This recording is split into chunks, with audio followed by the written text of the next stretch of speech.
If you want to edit slow motion videos on Motorola Signature, what you need to do is you need to go to the Photos app, and then after that we want to open the slow motion video that you have. Now once you tap on the area over here where you have your video, then you should be able to open more options where we have the timeline. Well, we actually have two timelines.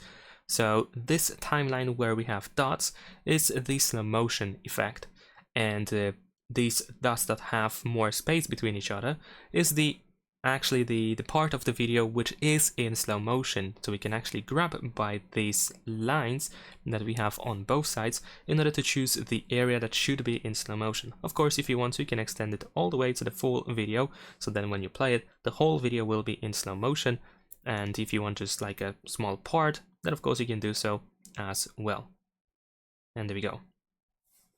Of course, if you need some more tools for the video, if you want to make like further edits, you can tap on edit here at the bottom, and as you can see we have like some adjustments, filters, and so on and so forth.